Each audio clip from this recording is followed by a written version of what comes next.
días a todos y a todas. Un especial saludo del doctor Jorge Luis Trujillo Alfaro, presidente del Consejo Superior de la Judicatura, así como a los demás magistrados y magistradas que integran la corporación. Igualmente un saludo muy especial de la doctora María Lucero Novoa, directora de la Escuela Judicial Rodrigo Lara Bonilla. En esta mañana le damos la bienvenida a recibir la conferencia virtual denominada SOAT, Generalidades y Aspectos Mentales Esenciales. Todo esto es resultado de la alianza instituida entre el Instituto Nacional de Seguros, FASECOLDA y el Consejo Superior de la Judicatura a través de la Escuela Judicial Rodrigo Lara Bonilla para proponer reflexiones críticas académicas profundas que permitan analizar el estudio de la jurisprudencia y la doctrina en relación pues, con los aspectos importantes problemáticos que se presentan día a día en relación con el seguro obligatorio de accidentes de tránsito SOAT. Esto dentro del ciclo de capacitación en Derecho de Seguros. En esta mañana nuestros invitados expondrán sobre los aspectos generales para contextualizar al público sobre el SOAT, si damos todas estas exposiciones basadas en cifras de importancia relevantes para analizar la política pública de atención a víctimas de accidentes de tránsito en Colombia. En un primer momento intervendrá la doctora Ángela Uzgame Abella. La doctora es economista con maestría en análisis de problemas políticos y económicos internacionales. Cuenta con una amplia trayectoria en el sector público, especialmente en temas de comercio exterior y negociaciones comerciales internacionales. Cuenta con 15 años de experiencia en gremios del sector real y financiero, en análisis y seguimiento de políticas públicas y gestión de relaciones con énfasis en entidades públicas y privadas. Actualmente se desempeña como directora de la Cámara de SOAT en FASECOLDA. Asimismo, nos acompaña el doctor Juan Camilo Collazo Rivera, es abogado egresado de la Universidad Javeriana, magíster en Derecho con énfasis en responsabilidad contractual y extracontractual, civil y del Estado. Asimismo, es especialista en responsabilidad y daño resarcible y en Derecho de Seguros. Es litigante desde hace más de 10 años y anteriormente se desempeñó como profesional en distintas compañías de seguros. Doctora Ángela, con mucho gusto le damos el uso de la palabra. Gracias, buenos días. Muchas gracias a la doctora María Lucero Novoa, directora de la Escuela Judicial. Un saludo extensivo al doctor Jorge Luis Trujillo Alfaro, presidente del Consejo Superior de la Judicatura, y a todos los servidores judiciales y demás personas que se han conectado a esta conferencia virtual. Voy a compartir en este momento mi pantalla, sobre la cual quiero hacer un primer contexto, que será el SOAT en cifras.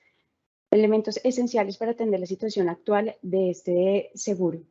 Cuando comenzamos a hablar de SOAT, es fundamental entender algunos elementos esenciales y entender cómo este SOAT ha sido durante muchos años un instrumento de política pública en salud para luego poder comprender de una mejor manera cuál es la problemática que tiene este seguro. Cuando hablamos de SOAT, lo primero siempre es preguntarnos qué es el SOAT. Creemos todos entender qué es, porque o tenemos que adquirirlo o hemos tenido alguna cercanía con el seguro, pero no todo el mundo es consciente de que ante todo el SOAT es un instrumento de protección con propósito social, en la medida que busca garantizar los recursos para poder atender a todas las víctimas de accidentes de tránsito que ocurran en el país, sin importar cuál era su condición como actor en la vía, es decir, si era el conductor, el peatón, el pasajero, a todos los busca cubrir el SOAT de una u otra manera, como vamos a ver más adelante. También este es un instrumento de protección independiente de la responsabilidad en este siniestro vial. Es decir, no importa quién tuvo la responsabilidad en el accidente, lo importante es atender rápidamente a las víctimas. En el SOAT es importante tener en cuenta que cada ocupante del vehículo es atendido con la póliza que respaldaba ese vehículo. Si es el caso, por ejemplo, de un vehículo que atropelló a un peatón y el peatón está herido, pues la póliza de ese vehículo será la que cubra todas las atenciones de ese peatón. Y también es importante resaltar que una de las características principales del SOAT es que este es un seguro enfocado a la atención de personas, es decir, no cubre daños corporales, solamente cubre daños corporales, no tiene que ver con responsabilidad civil y no cubre daños materiales ni hurto de un vehículo, exclusivamente daños corporales, los daños físicos de una persona. ¿Cómo están las coberturas hoy o cuáles son las coberturas del SOAT? El SOAT tiene 4 coberturas fundamentales. La primera es la de gastos de transporte y movilización de las víctimas, que según la norma establece es desde el lugar del accidente hasta el sitio más cercano de atención donde puedan ofrecerle la atención que requiere esa víctima. Es decir, Si la persona tiene un trauma craneoencefálico severo, pues no la pueden llevar a un centro médico de primer nivel, sino que necesita algo de mayor complejidad. La cosa es que debe ser trasladado ahí donde de verdad lo pueden atender, pero sobre todo que sea el más cercano al lugar de atención. Por eso cuando se ven esos casos que se denuncian de las víctimas que terminan paseándola por la ciudad de un extremo a otro, pues eso está mal, eso es una práctica indebida. La norma es muy específica cuando dice que debe ser al lugar más cercano. La cobertura que más se utiliza en SOAT es la de gastos médicos, quirúrgicos, farmacéuticos y hospitalarios, que tiene una cobertura hasta de 800 salarios mínimos. Como ustedes pueden ver en pantalla, es alrededor de 26.666.000 pesos y la idea ahí es cubrir todas las atenciones en salud que requiera la víctima de accidente de tránsito. Luego viene otra cobertura, que es la incapacidad permanente. No es un secreto para nadie, hay muchas personas que resultan con una pérdida de capacidad laboral por los accidentes de tránsito y el nivel de las lesiones que sufren. Entonces, luego de cumplir los requisitos que también están claramente establecidos en norma, pueden llegar a acceder a una cobertura de hasta 180 salarios mínimos legales diarios vigentes, es decir, cerca de 6 millones de pesos por cuenta del SOAT. Y hay una última cobertura que es la de muerte y gastos funerarios para los familiares de la víctima que haya fallecido en un siniestro vial y que es de 750 salarios mínimos legales diarios vigentes, es decir, cerca de 25 millones de pesos. Todas las coberturas están reglamentadas, el tope de las coberturas también, asimismo como quienes pueden ser beneficiarios, quienes pueden reclamar, en qué tiempos, cuáles son los términos de prescripción, qué deben anexar para poder hacer la reclamación. Todo eso está debidamente reglamentado en el decreto 780 de 2016. Ahora bien, siempre ha existido dentro de las personas que han pensado algo en el SOAT sobre el tema de tarifa, esas inquietudes de, bueno, ¿y qué pasa con los recursos? ¿Cómo se distribuyen? Y esto es algo que vale la pena resaltar. Del SOAT, de lo que cada persona paga por su seguro, hay una parte que se destina a contribuciones y transferencias a distintas entidades. Por ejemplo, de cada 100 pesos que paga una persona por su SOAT, 65.6 realmente son la prima aseguradora. Luego, la norma dice, en este caso, la ley 2161 de 2021, que el 52% de esa prima debe destinarse como una contribución a la ADRES. Antes era el 50% de la prima, pero con la ley 2161 del 26 de noviembre del año pasado, eso aumentó al 52%. Entonces, por eso ustedes ven que de estos 65.6, 34.1 es una contribución a la ADRES. ¿Y qué hace la ADRES con esos recursos?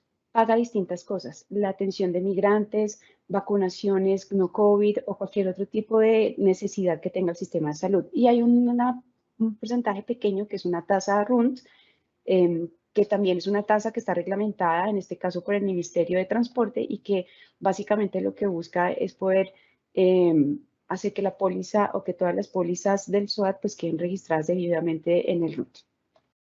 No obstante, además de esa prima de 65.6 que ustedes están viendo en amarillo, también hay un tema aquí y es que hay una proporción adicional que es una transferencia a la ADRES. Si ustedes se fijan, hay una cosa que se llama contribución, que es la que mencionamos antes del 52, y hay otra que se llama transferencia, que equivale al 14.2 de esa prima.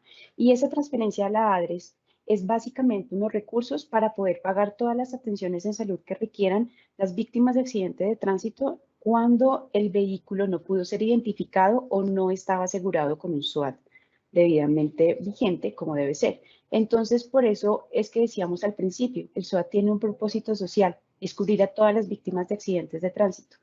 De esos recursos se paga las atenciones de los que no pudieron ser cubiertos directamente por una póliza de SOAT. Y también hay un porcentaje, que es del 3% de la prima, que es este 2 que ustedes ven en pantalla en una casilla gris, que es una transferencia para la Agencia Nacional de Seguridad Vial, básicamente para sus gastos de funcionamiento y los programas que ellos ejercen. Conclusión, de los 100 pesos cada 100 pesos que paga un tomador por su póliza, quedan disponibles para atender siniestros y la operación de ramos 54.3. Es decir, 45.7 se destinan a contribuciones y transferencias. Ahora, si el vehículo además fue beneficiario de alguno de los descuentos de ley que se han establecido, como por ejemplo para los vehículos eléctricos o para los vehículos de gas, pues esa disponible para poder atender siniestros disminuye hasta inclusive 47.7. Este es un caso donde queríamos mostrar específicamente cómo es en la práctica. Este es el caso de una motocicleta pequeña de menos de 100 centímetros cúbicos. Entonces aquí es donde se ve. Hoy en día, una motocicleta de estas características tiene una póliza que vale 414.800, pero en realidad lo que queda para SOAT, para poder pagar los siniestros y la operación de ramos, son 224.968. Todo lo demás se va en contribuciones y transferencias. Entonces, aquí hay algo muy importante que podemos notar. Se necesitan los recursos de todas las pólizas para poder atender los siniestros. Naturalmente, lo más frecuente es que un siniestro de SOAT, por ejemplo, de un motociclista como el que estamos viendo en este ejemplo, pues no valga 224.000 pesos. Puede, por lo general, costar 2 millones en adelante, que es más o menos el siniestro promedio, 2,5 millones. Es decir, necesitamos los recursos de por lo menos 10 pólizas para poder cubrir un solo siniestro. Entonces, de ahí que sea muy importante ese concepto de que en seguros, y sobre todo en un seguro como el SOAT, se necesitan los recursos de todas las pólizas para poder atender exactamente pues, los que se llegan a siniestrar o a accidentar en la vía. Como decíamos, volviendo al tema de las transferencias y las contribuciones, ¿cuánto representa esto? ¿Y por qué el SOAT resulta ser tan importante? Como veíamos, hay recursos que van para la ADRES y otros para la Agencia de Seguridad Vial, y estamos hablando que el sistema de salud termina recibiendo alrededor de 2 billones de pesos anuales que se recaudan a través del SOAT. Y la Agencia Nacional de Seguridad Vial, vamos en 95.000 millones que fueron transferidos por las pólizas de 2021. Y bueno, hay una proporción menor de 2016. Ahora, recordemos algo, por ejemplo, interesante. Ustedes seguramente vieron que en algún momento, cuando estábamos en plena pandemia, pues las personas esperaban recibir como un retorno o que les devolvieran parte del recurso, sobre todo en los momentos donde había un aislamiento preventivo obligatorio para evitar el contagio de COVID. En este caso, el gobierno decidió que SOAT específicamente no debía hacer ese retorno o esa devolución de recursos a los ciudadanos, sino que debería entregar una transferencia adicional a la ADRES, precisamente por todas las necesidades que tenía o que tiene el sistema de salud. Y en ese marco, entonces, el decreto 800 de 2020 hizo que las compañías de seguros del SOAT transfirieran a la ADRES cerca de 214.000 millones de pesos. Es decir, en este caso de la pandemia, las compañías de seguros no se quedaron con esos recursos, sino que lo que se calculó como la disminución de riesgo asociado a ese aislamiento, pues se transfirió a la ADRES, es decir, para beneficio de todos. Consideraciones generales importantes sobre la tarifa. La primera, la tarifa la determina la Superintendencia Financiera de Colombia. Para eso también está plenamente reglamentado lo que debe hacer, y la superintendencia todos los años hace una evaluación en función del riesgo para poder determinar el costo del SOAT al año siguiente. Entonces, todos los años hace ese ejercicio que lo conocemos como un ejercicio actuarial, un ejercicio de suficiencia de la tarifa. Si bien todos sabemos que las motos son los vehículos que generan más riesgo en la vía y tienen pues, mayor índice de siniestralidad y mayor costo de atención, también hay que resaltar que en materia de tarifa, el SOAT de las motos y de los buses de servicio público están subsidiadas. Esas tarifas son subsidiadas y se subsidian con un recargo que pagan los vehículos, por ejemplo, familiares, camionetas, en fin, los de 4 ruedas. Si no existiera este subsidio en la tarifa, una moto perfectamente podría tener una tarifa de SOAT de 1,5 millones, mientras que un vehículo familiar de 4 puertas normalito podría tener una tarifa inclusive menor de 100.000 pesos. Y como ustedes ven, pues eso no ocurre. Los vehículos tienen una tarifa mínima de un poco más de 400.000, y eso es precisamente para poder subsidiar esa tarifa en las motos. Ya les expliqué el tema de la gran bolsa de recursos. Lo que quiere decir es que cuando se generan descuentos que no son por una menor necesidad de recursos para poder atender siniestros o víctimas, pues en últimas estamos abriendo como huecos en esa gran bolsa de recursos. Entonces, por eso es tan importante disminuir el nivel de accidentalidad vial en Colombia, poder disminuir el fraude a este seguro y poder reducir en lo posible la evasión a la obligación de tener este seguro. ¿Todo para qué? Para poder tener una bolsa de recursos lo suficientemente sólida y robusta que pueda atender a todas las víctimas de accidente de tránsito con una certeza muy importante, y es que la tarifa está determinada para que sea exactamente a un nivel de equilibrio cero, es decir, donde los recursos exactamente alcancen para cubrir siniestros y operación de ramo, nada más. Así es como está establecida la tarifa. Un nivel de equilibrio apenas para que sea suficiente para pagar las obligaciones que tiene el ramo.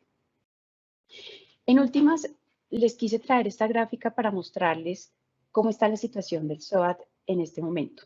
Esta es la gráfica del resultado del ejercicio, donde básicamente es tener en cuenta todos los recursos que están asociados al SOAT, todos los ingresos, y quitarle todos los egresos, es decir, todos los siniestros y los gastos asociados a la operación de este ramo, impuestos y demás.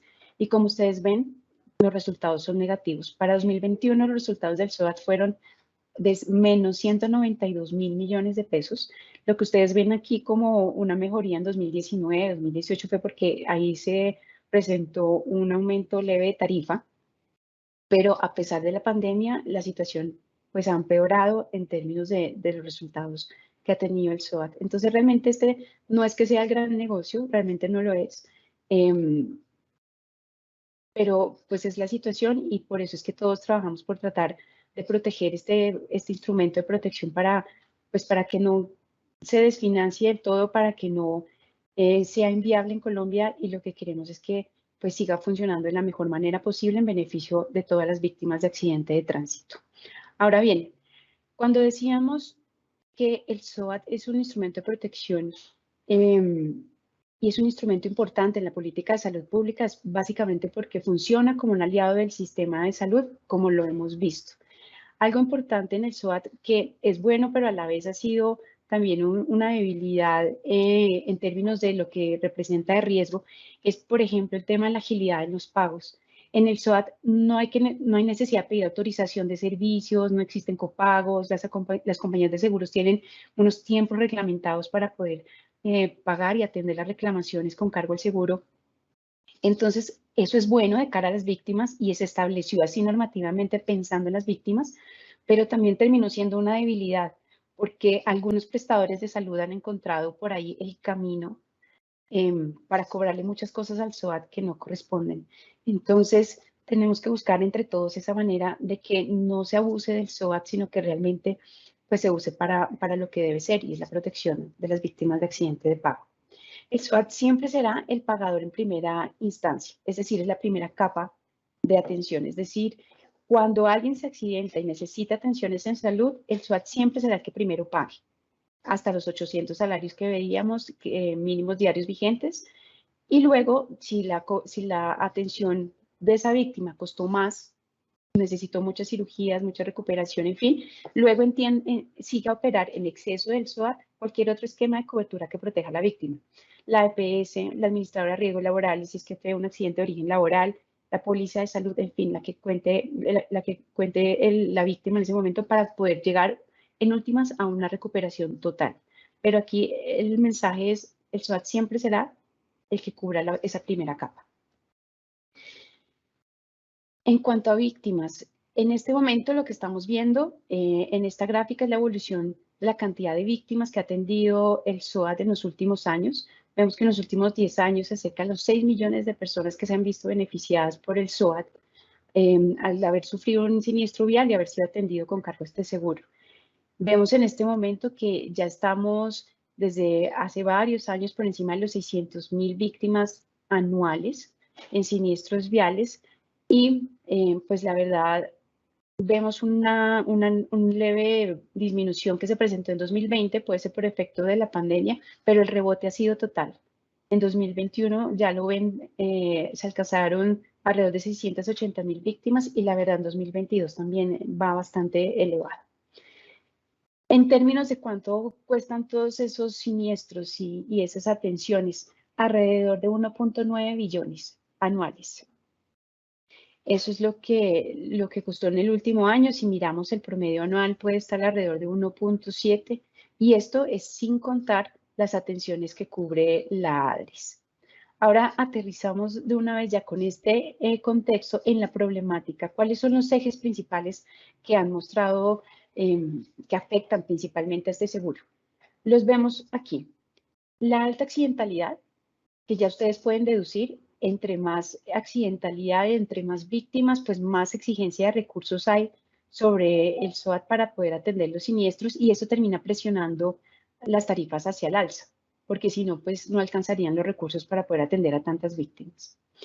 Hay un tema grave de atipicidad en los cobros.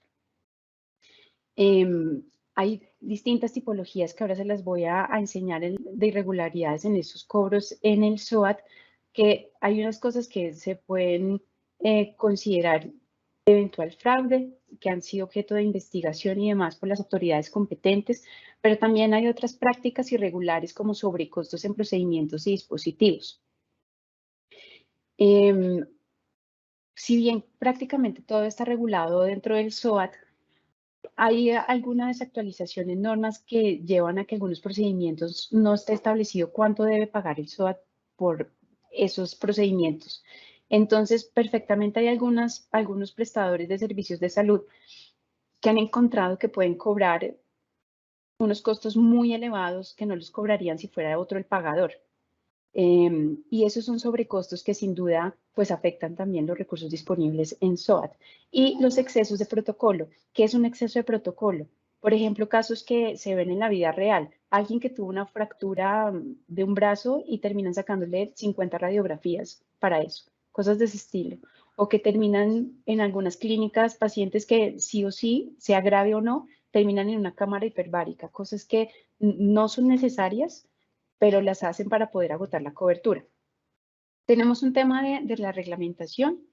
Hay algunas normas desactualizadas, por ejemplo, el tema del manual tarifario, que es el que permite precisamente que se den esos sobrecostos en procedimientos y en dispositivos. No hay una reglamentación en temas como el material de osteosíntesis, que son todas esas placas y tornillos que se utilizan en ortopedia cuando alguien tiene una fractura y hay que hacer todo ese acompañamiento de material de osteosíntesis para lograr la recuperación. Entonces, el mismo tornillito se puede llamar de 30 maneras distintas en el país y tener 30 precios distintos, y es precisamente porque pues no hay una reglamentación sobre ese tema.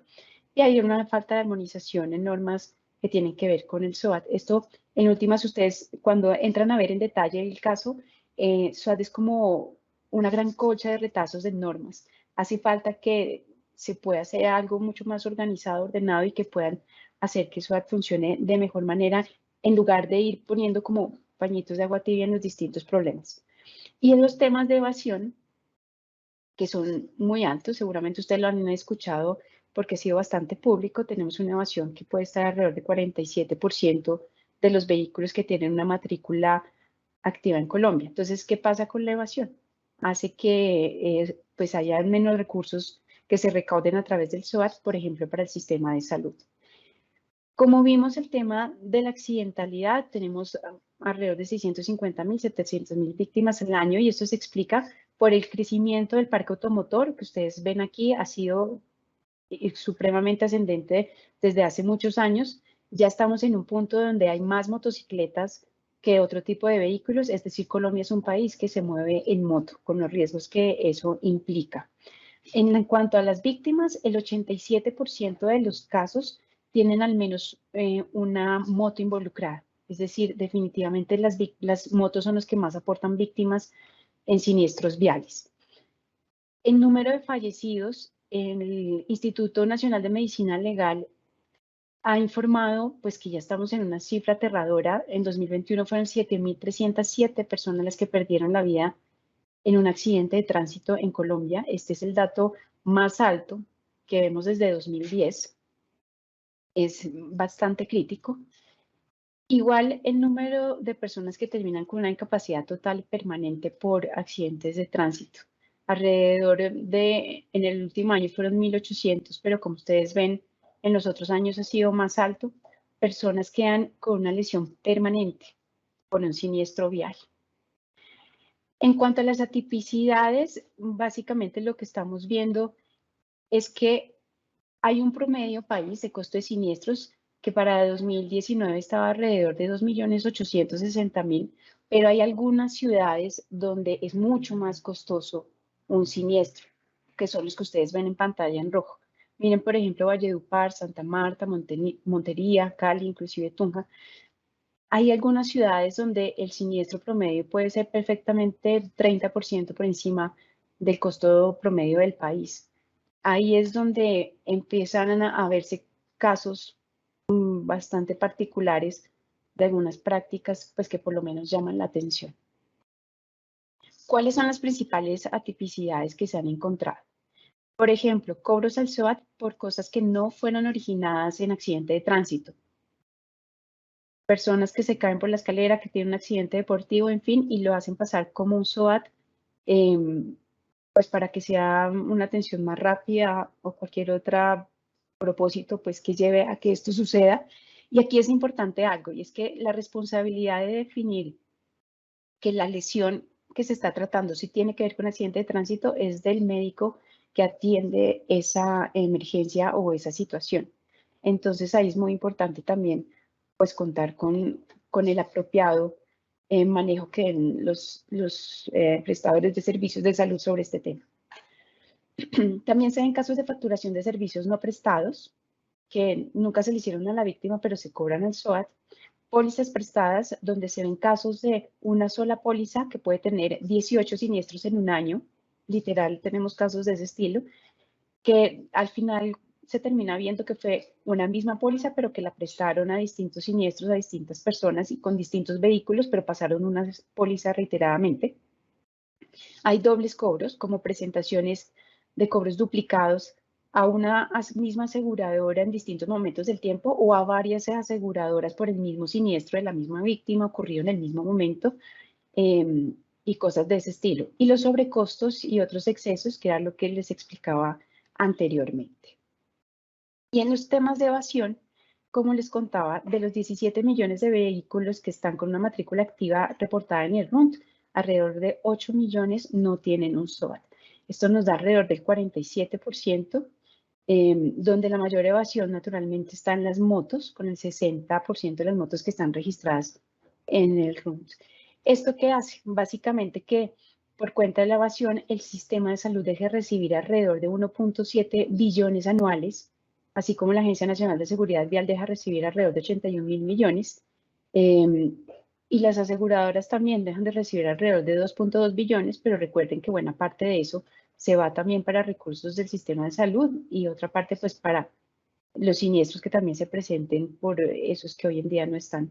Si todas las entidades territoriales se pusieran las pilas a sancionar a todos aquellos que no tienen un SOAT, podrían tener un recaudo realmente importante por cuestión de multas por no tener este seguro obligatorio.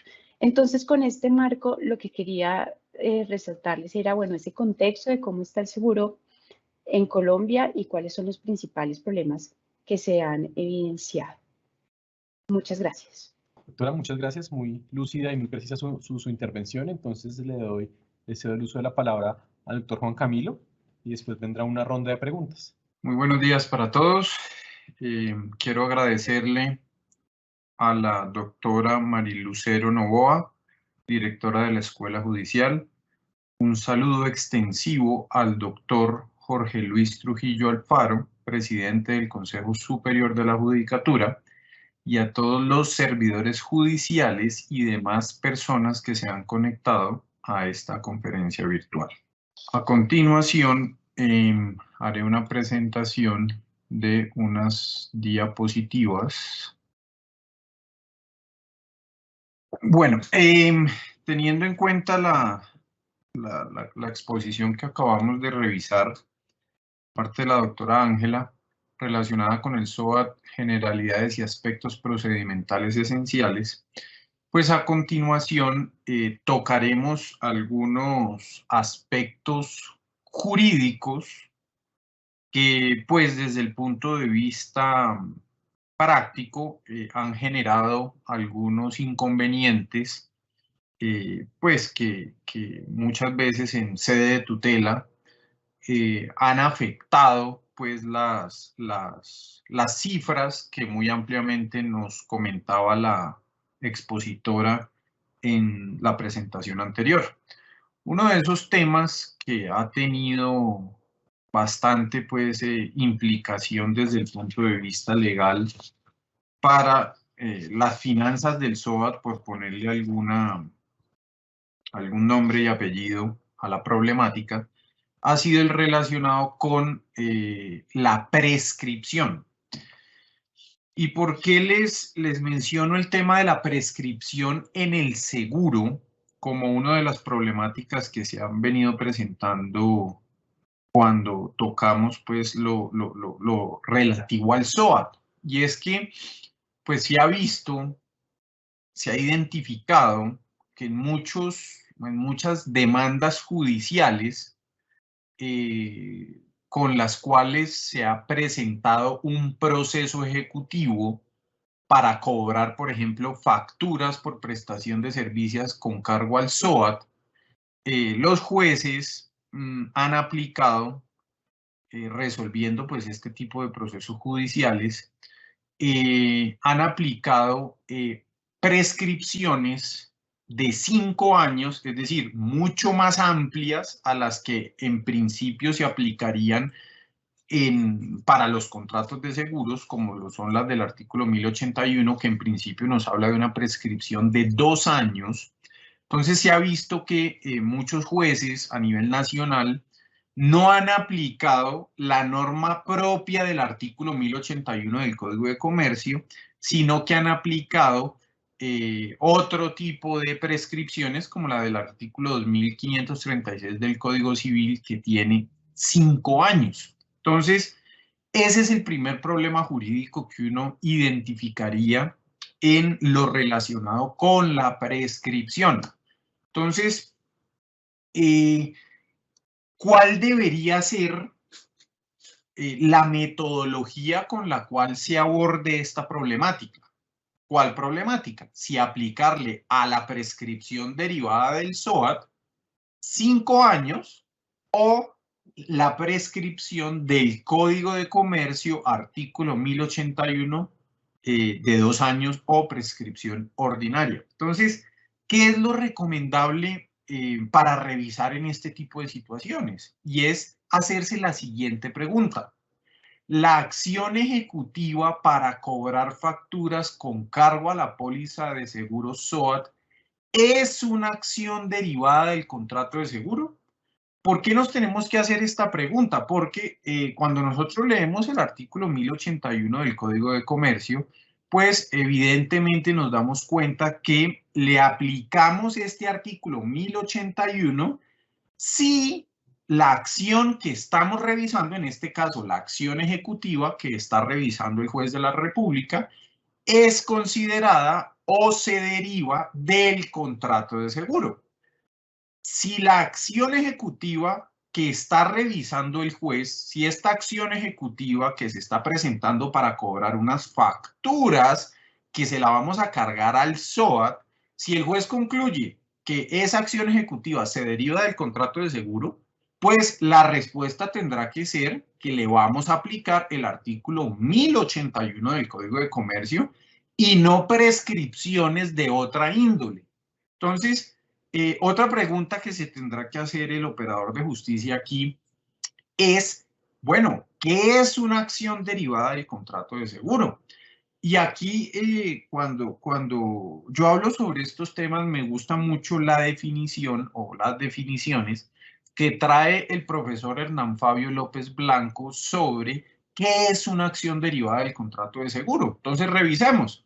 Dice el profesor López Blanco: toda acción que encuentre su fuente directa en una disposición relativa al contrato de seguro se rige por el artículo 1081, norma que, por lo tanto, oígase bien, cobija la acción ejecutiva y la ordinaria, sin que los diferentes plazos establecidos para ellas en el Código Civil u otras normas especiales tengan aplicación dentro de ese campo. Otro comentario del profesor López Blanco: toda acción que encuentre su base en un contrato de seguro queda cobijada en lo que a prescripción respecta por el artículo 1081 del Código de Comercio.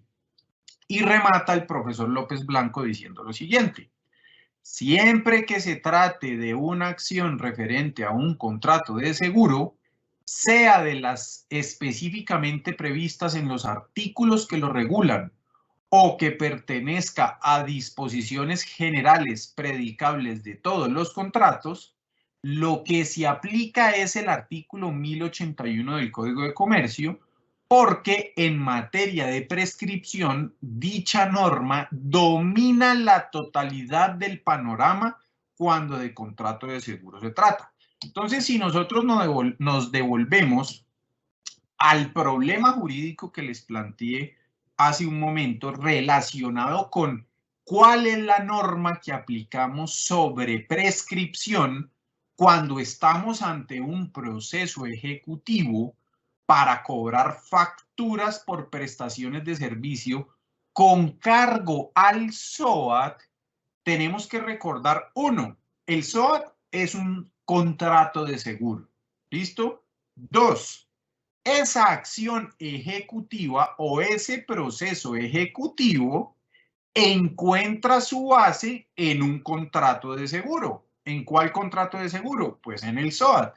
Y como encuentra su base esa acción ejecutiva para cobrar esas facturas, como encuentran su base en el contrato de seguro llamado SOAT, pues tenemos que aplicarle en temas de prescripción no el artículo 2536 del Código Civil, ni artículos relacionados con acciones cambiarias en el Código de Comercio, sino que lo que le tenemos que aplicar es el artículo 1081 del Código de Comercio. Adicionalmente, revisemos otro aspecto, y es que el mismo artículo 41 del Decreto 56 de 2015 y el artículo 2.6.1.4.4.1 del decreto 780 de 2016, que es el que regula pues todos estos temas relacionados con el SOAT, nos dice claramente en su numeral primero, nos dice que para el pago de las reclamaciones, las instituciones prestadoras de servicios de salud o las personas beneficiarias, según sea el caso, deberán presentar las reclamaciones económicas a que tengan derecho con cargo a la póliza del SOAT ante la respectiva compañía de seguros y óigase bien, por favor, dentro del término de prescripción establecido en el artículo 1081 del Código de Comercio.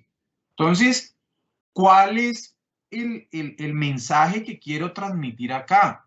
Cuando estemos en presencia de un SOAT, llámese una acción ejecutiva para cobrar unas facturas o una acción declarativa, y el juez se vaya a preguntar cuál es la prescripción que vamos a utilizar en uno u otro caso, la norma que nos deberá dar la respuesta aquí en tratándose de prescripción será el artículo 1081 del Código de Comercio. ¿Listo? Bueno,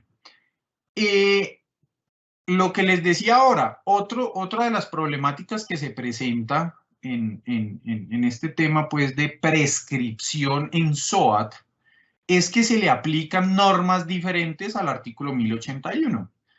Ya vimos, pues, cómo no aplica el artículo 2536 que habla de la prescripción de la acción ejecutiva, sino que aplica artículo 1081.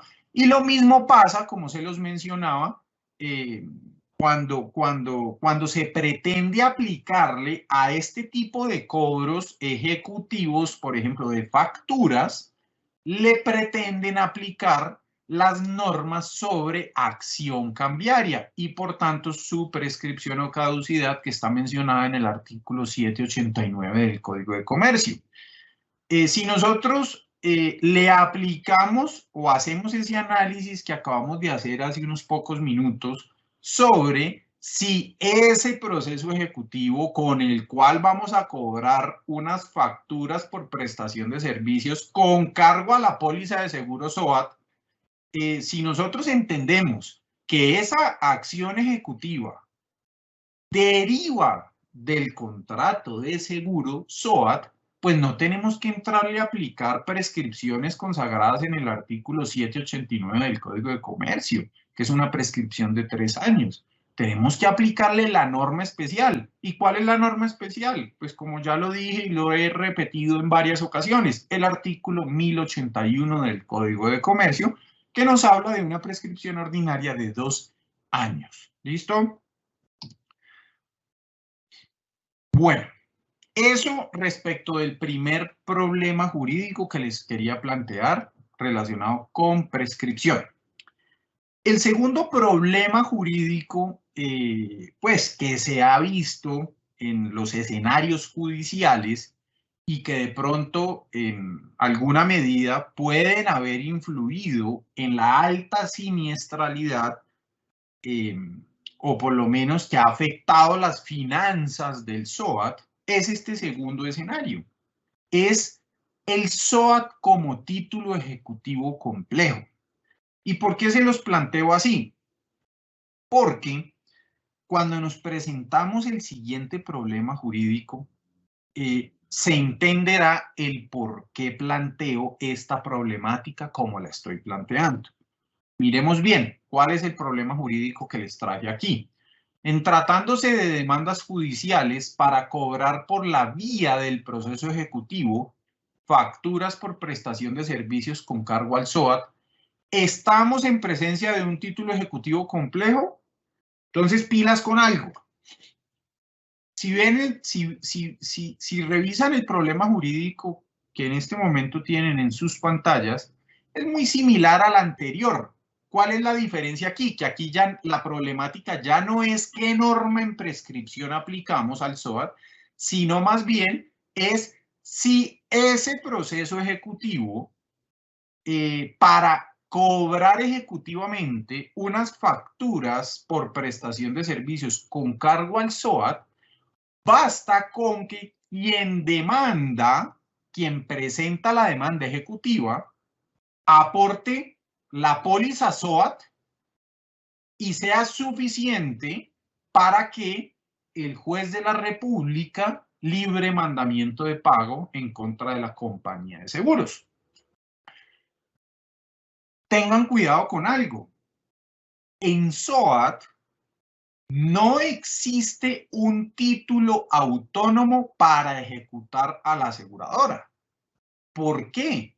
Porque es necesario que además de aportar la póliza SOAT, anexemos a esa póliza SOAT la factura y cada uno de los anexos descritos en el decreto 780 de 2016 y demás normas reglamentarias que exigen para presentar reclamaciones de pago por los servicios de salud con afectación a una póliza SOAT. Entonces tengamos en cuenta lo siguiente. Cuando presentamos una demanda ejecutiva para cobrar estas facturas con cargo al SOAT, no basta con presentar únicamente la póliza SOAT. No, tenemos que acompañar, además de la póliza SOAT, las facturas que se vayan a cobrar, ¿cierto?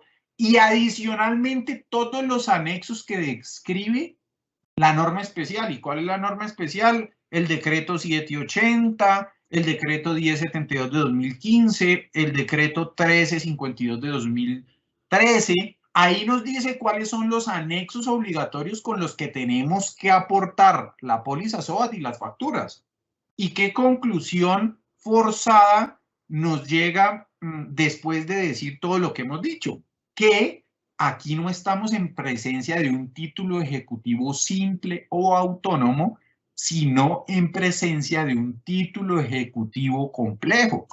Entonces, pilas, señores jueces de la República, pilas, funcionarios de la rama judicial. No libremos mandamientos de pago con el simple, cuando nos aporten simplemente el SOAT. No, tenemos que revisar el caso en concreto para determinar si en efecto aquí estamos ante un caso de un título ejecutivo complejo. ¿Y quién nos dice eso? Las normas que acabamos de revisar. ¿Listo? Y miren cómo, por ejemplo, en esta sentencia del año 2020 de la Sala de Casación Civil de la Corte Suprema de Justicia se dijo lo siguiente: la normatividad llamada regular el asunto era el relativo al cobro de las indemnizaciones derivadas de pólizas de seguro obligatorio por accidentes de tránsito contenidas en los decretos 663 del 93, 3990 del 2007 y los artículos 1053 y 1077 del Código de Comercio, y que tratándose del cobro de facturas atinentes a gastos médicos, la documentación necesaria para constituir el título ejecutivo complejo eran los formularios de reclamación según el formato adoptado por el Ministerio de la Protección Social, el certificado médico de atención, el formato adoptado por el Ministerio de la Protección Social, la factura y las fotocopias de la póliza. Entonces miren cómo aquí no estamos en presencia de un título ejecutivo simple o autónomo. No, aquí necesitamos anexarle a la fotocopia de la póliza o a la póliza como tal los anexos que, por ejemplo, en este caso mencionó la Sala de Casación Civil de la Corte. ¿Listo? Entonces, consejo, hay que revisar antes de librar mandamiento de pago, ¿cierto? Las normas que hemos venido mencionando: decreto 1352, decreto 1072, decreto 780, decreto 663, que es el estatuto orgánico, etcétera, etcétera. Y finalmente, el tercer problema jurídico que les hemos traído en esta presentación, que también explica o podría explicar el por qué se están afectando negativamente las finanzas del SOAT, es porque por esta tercera problemática podría ser una de las explicaciones, y es el relacionado con el SOAT y los honorarios que se le deben pagar a las juntas de calificación de invalidez para determinar las pérdidas de la capacidad laboral. ¿Cuál es la problemática acá? Que muchas veces los beneficiarios del amparo de incapacidad total y permanente en el SOAT, como nos lo explicaba ahora la doctora Mónica,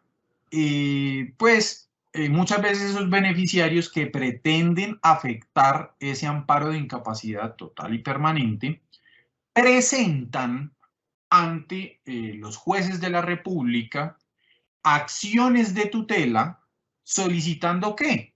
Pues diciéndole: mire, señor juez de tutela, yo necesito afectar el amparo de incapacidad total y permanente de este SOAT, del SOAT número tal, expedido por tal aseguradora, ¿cierto? Y pues me están pidiendo que, o más bien la norma me exige que tengo que presentar un dictamen de junta de calificación de invalidez. Entonces yo le pido, señor juez de tutela, que con cargo a ese SOAT se le ordene a la aseguradora que asuma los honorarios de los médicos que integran la Junta Regional o la Junta Nacional, y que sea la aseguradora quien tenga que pagar ese salario mínimo, que es lo que la norma dice que esos son los honorarios de la Junta. Entonces, muchas veces hay juzgados que acceden a este tipo de pretensiones y se le carga al SOAT esos honorarios. Y además de los honorarios, después se le va a cargar al SOAT del pago del valor asegurado, que bueno, legalmente para eso está el SOAT. Pero como veremos a continuación, el SOAT, desde el punto de vista legal, no está para asumir honorarios de juntas de calificación.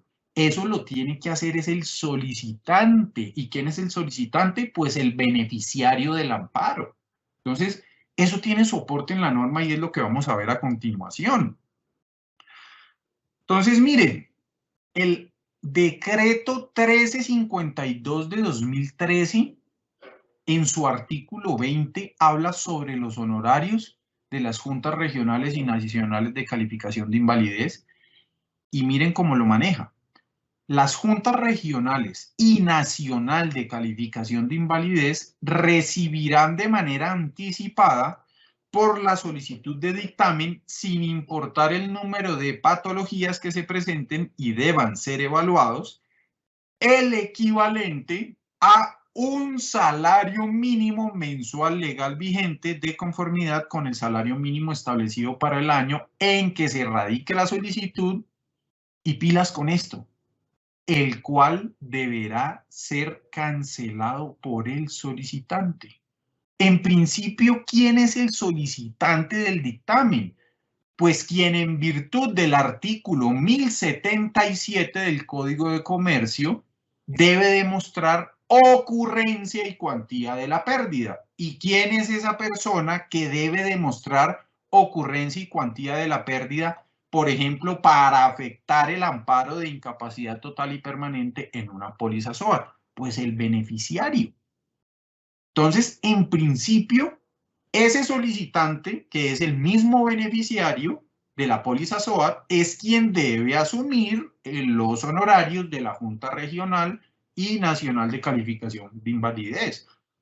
En principio, si nosotros revisamos la norma, por ningún lado nos menciona que debe ser la misma aseguradora, salvo, como lo dijo en su momento, la Superintendencia Financiera de Colombia, en el concepto 2019-0099-83004 de 23 de abril de 2019, que dijo, mire, en principio tienen que ser pagados por el solicitante los honorarios de las juntas, salvo que, o más bien, y solo en el evento en que las mencionadas juntas actúen como peritos por solicitud, entre otras, de las compañías de seguros, a estas últimas les corresponderá cubrir tales honorarios, claro. Entonces, ¿qué aclaró la Superfinanciera? Dijo, mire, quien debe pagar los honorarios de las juntas es el solicitante. ¿Y quién es el solicitante? Pues ya vimos que es el beneficiario del amparo de incapacidad total y permanente de la póliza SOAT.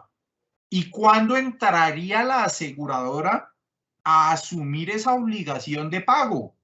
Cuando haya sido la compañía de seguros quien haya solicitado que esas juntas actuaran como peritos, por ejemplo, en un proceso, caso en el cual ahí ya no será el solicitante, que es el beneficiario, quien debe pagar esos honorarios, sino que lo tendrá que hacer ya la compañía de seguros. Pero eso es un escenario totalmente diferente al cual se ventila normalmente en los escenarios de las acciones de tutela.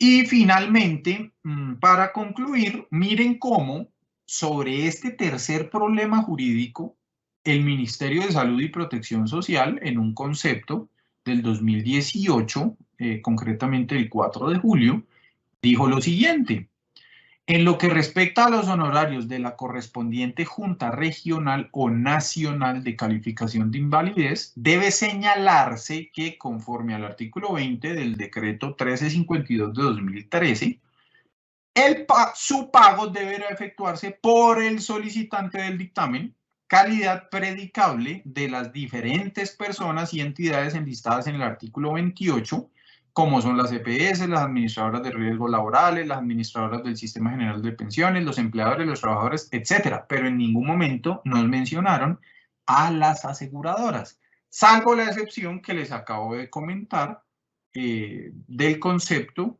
mencionado de la Superintendencia Financiera de Colombia. Muchísimas gracias. Ya con esto que se acaba de mencionar, agotamos nuestros 3 problemas jurídicos que quería compartir con ustedes el día de hoy. Muchísimas gracias. Bueno, a ambos, muchas gracias, a la doctora Ángela, al doctor Juan Camilo. Me corresponde trasladarles unas preguntas que han surgido en el chat, sobre todo de Facebook, a ambos, y que pues en este escenario pues, académico, amplio, transparente, pues me corresponde pues transmitirles. La primera pregunta va dirigida a la doctora Ángela y tiene que ver con la estructura que toma el negocio de seguros, en este caso de SOAT, si las aseguradoras reaseguran a otra escala el riesgo que asumen con este seguro. Bueno, sobre esa pregunta, Lo que entiendo que me estás preguntando es si existe también situación de reaseguro en el SOAT, y la respuesta es sí. Sí, algunas compañías han ido por ese camino también del reaseguro en SOAT. Gracias. Otra pregunta que surge aquí en el chat de Facebook son sobre los márgenes de ganancias de las aseguradoras que atienden el seguro del SOAT en los últimos años. Precisamente como les mostré en la gráfica, los resultados del ejercicio han sido negativos. Entonces, realmente el SOAT no es que deje un margen de ganancia específicamente, pero lo cierto también es que tienen que tener en cuenta que no hay ninguna compañía de seguros que únicamente tenga el ramo de SOAT. Por lo general tienen otros ramos también, y con eso lo que tratan es de equilibrar la situación. Entonces, claro, ustedes pensarán, nadie trabaja pérdida, o sea, no tiene ningún sentido.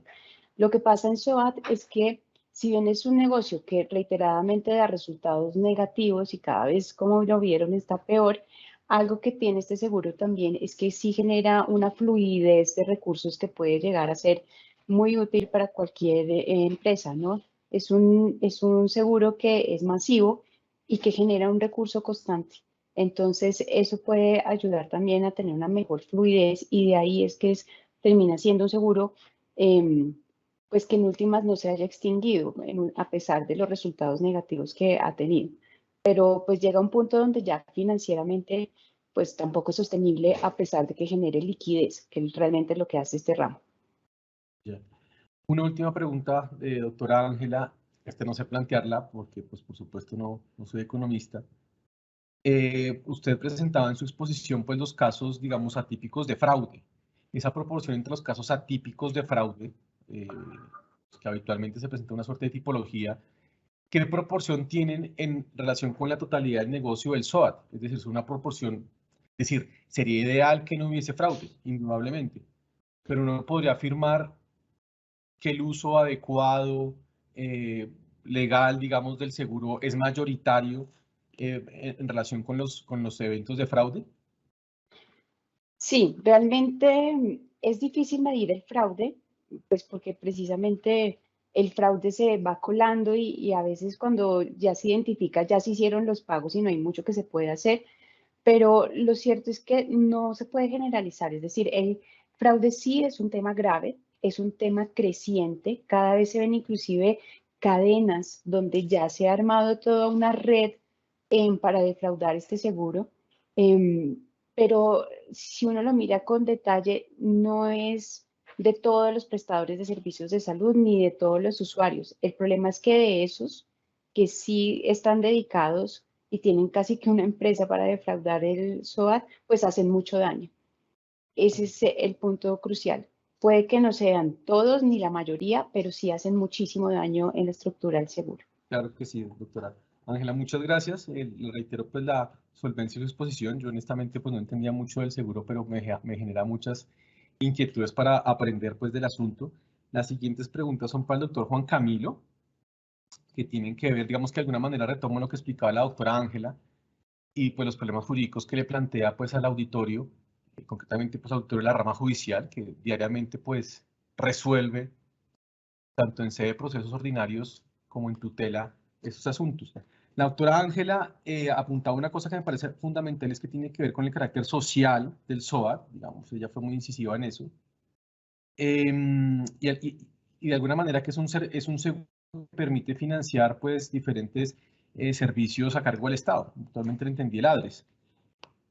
En esa medida, mi pregunta, doctor Juan Camilo, es debido a la altísima importancia que cumple el seguro y a que garantiza, pues, un derecho fundamental, la salud y la integridad física, la vida, no se admite una interpretación, digamos, conforme a la Constitución, digamos, a partir del efecto de irradiación del derecho constitucional sobre el derecho privado, puntualmente del derecho de seguros, no se admite una interpretación conforme a la cual se maximice la garantía de esas finalidades del seguro, la protección a la salud, a la vida, a la integridad, y de alguna manera superar el purismo del derecho de seguros, en el que el examen del seguro solo se ve a la luz de las reglas muy puntuales sobre el derecho de seguros, no admite una interpretación conforme a la Constitución, una interpretación a partir del efecto de irradiación del derecho de seguros. Lo digo a propósito por el término de prescripción que su merced presenta.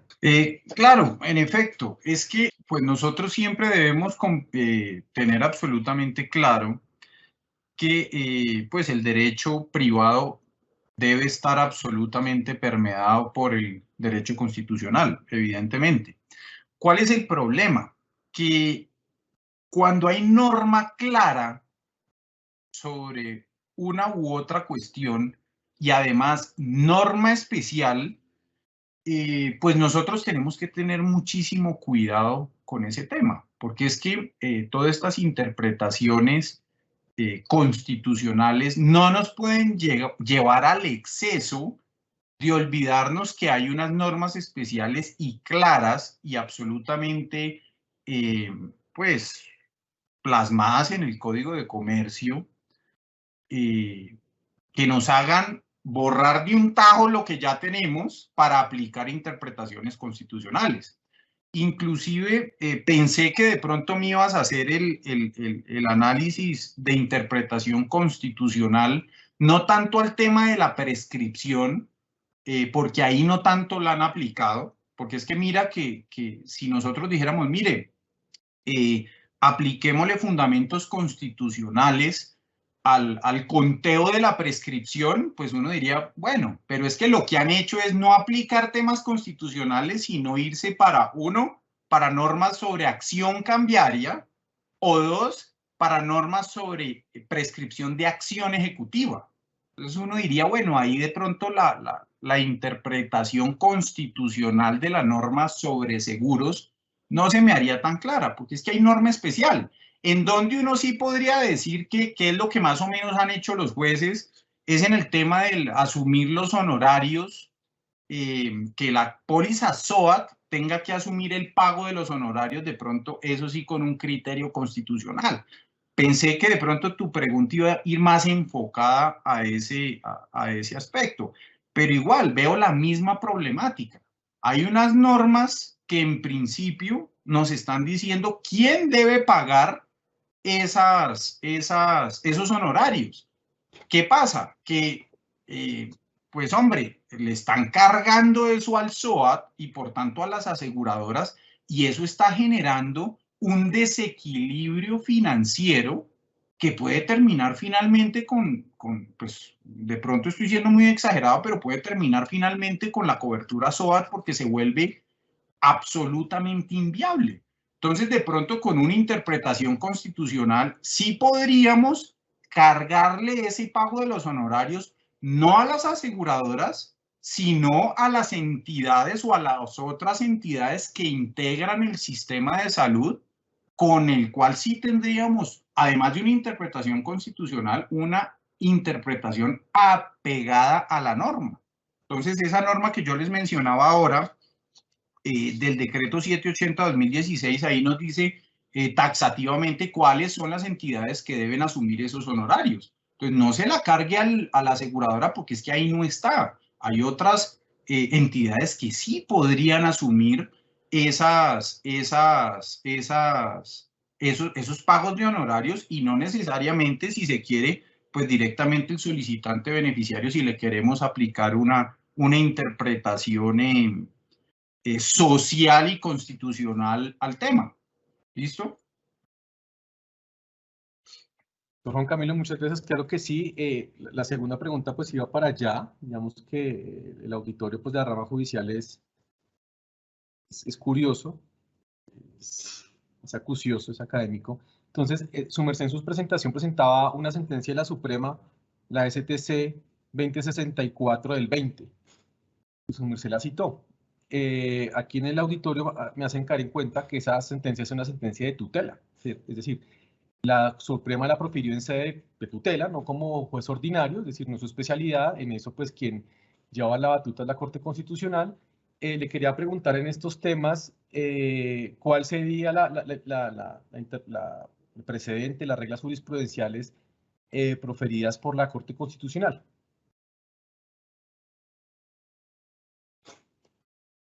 Pues miren, ahí concretamente, pues esa sentencia que se cita, pues es de la Sala de Casación Civil de la Corte Suprema, en sede de tutela, pero la línea jurisprudencial que ha montado la Corte Constitucional, pues es muy similar en cuanto a, obviamente, una interpretación constitucional de las normas, y pues en muchas ocasiones nos hemos encontrado con sentencias de la Corte Constitucional, pues que prácticamente que borran de un tajo lo que dicen las normas.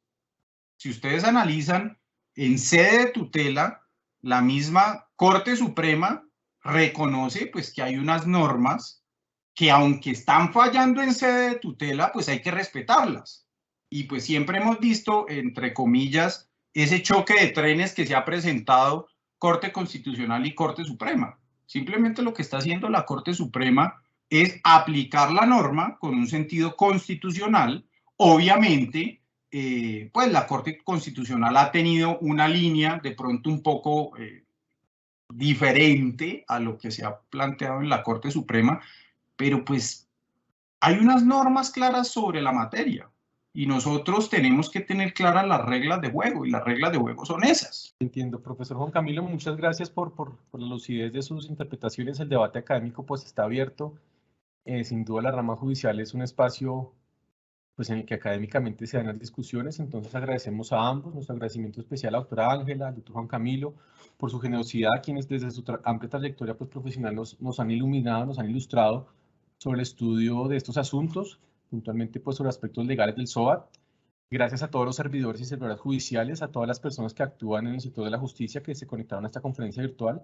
Los invitamos a que nos sigan a través de las redes sociales Facebook, Instagram, Twitter y YouTube, en donde podrán encontrar más actividades pues, de este tipo de la escuela. Pido pues, no sin reiterarles mis agradecimientos, un feliz resto de día.